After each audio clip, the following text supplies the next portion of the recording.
Hello, how you guys doing? Happy Saturday. I'm Emperor Wang coming at you from Studio 304.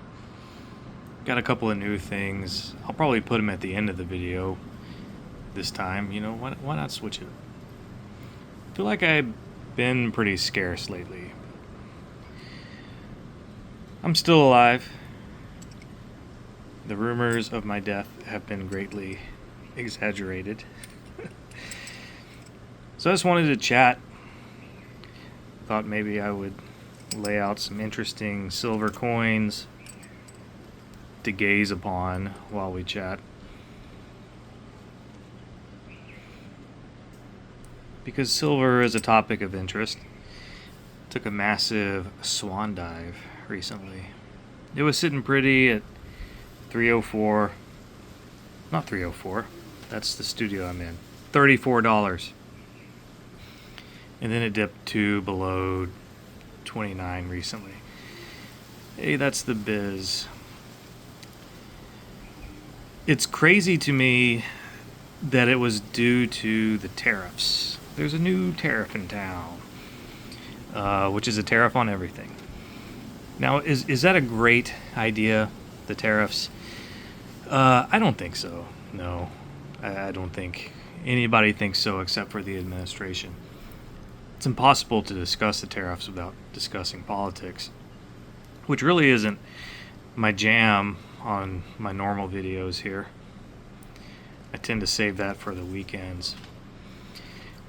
But is it going to pay off long term? Maybe. Is it paying off now? No, but the snow globe has just been shooken up. That's kind of the metaphor I use. Like, we just shook up that snow globe and it hasn't settled yet. And that's kind of why I've had a lull in my purchases. Because I don't really want to pull the trigger on either silver or gold until things kind of settle more. Now, metals are intrinsically volatile, so they'll never be fully stable. But I kind of want to see this through for maybe a couple more weeks. Then I'll start acquiring back at my usual rate. But yeah, that's kind of why I've been scarce. Liberty, you'll recognize this one.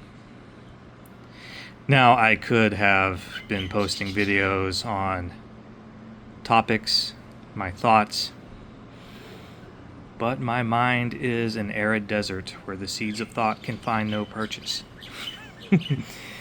So I didn't have any.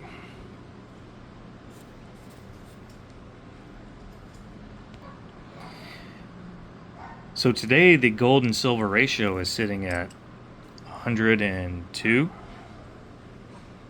and some change. As I predicted many weeks ago, back when I was on Monday Night Metals, I predicted the GSR would continue to widen, get larger, and it did. And traditionally, this would be the time when you would be trading gold for silver. Personally, there is no scenario where I would trade gold for silver. There are scenarios where I would trade silver for gold. But I just wouldn't do the opposite. And I don't think it always follows that the opposite of something that is true would also be true. No, there is no scenario where I would trade gold for silver. I will be purchasing mainly silver in the short term, though, due to that. But enough of all that talk. Let's get to the new additions. Got a new 10th ounce Canadian Sovereign here. These things are tiny, so when I zoom in on it, you can see the detail. This is clearly a polar bear. When I opened it in person, I was like, penguin. Didn't know Canada had penguins, but clearly they do if they put them on coins. I even showed it to my wife. I was like, check out this gold coin with a penguin on it. She's like, I don't think that's a penguin. So then we had to bust out the magnifying glass because we're old. And yeah, it's a polar bear. That makes more sense for Canada. Lizzie. Love the luster on these Canadian Royal Mint bullion coins. But yeah. Another lovely fractional to add to the collection. And then, you know, you guys have seen a million of these before. Silver Philharmonic. Says Wiener on it. Big fan of that. I have a shitload of silver, but it's mostly or almost completely American Silver Eagles and then various UK coins. This is my first silver Philharmonic. The only other Philharmonic I own is a quarter ounce gold, which I did a video on, and many of you guys might have seen it. So this is new to me. I'm overdue. We're all at different steps on our journey. But yeah, that's it. Speaking of the Royal Mint, I recently ran into an issue. Like, I buy things from the UK Royal Mint directly a lot, and you have to have an account with them. It's kind of like a bank account where you deposit money into your account with them, and then your purchases are based on withdrawals from that account. It had been working fine for years, and then they recently introduced this thing where they had to kind of real ID all their customers. And I tried to make a purchase, and it was of a gold Queen's Beast completer bar of low mintage that I knew was going to go fast. And I tried to make the purchase in it, and it got stopped, and I got the email say, hey, we just did this thing. Now you got to upload your ID and copies of your mail, like bills, to prove who you are, or you can't make that purchase. And I called their customer service. I was like, is this for real? They're like, yeah, it's for real. I'm like, no way, not doing it.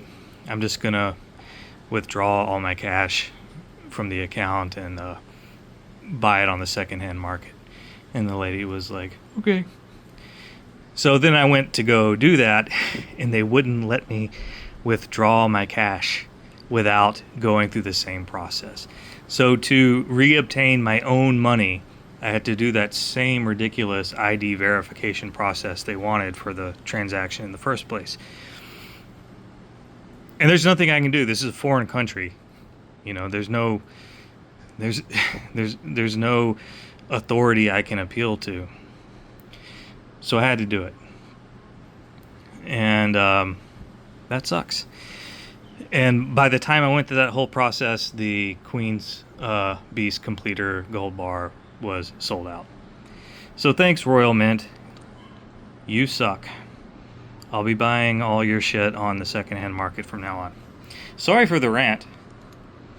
Hope you guys are having a great weekend. Anyway, one last look at the penguin. That's all. Cheerio.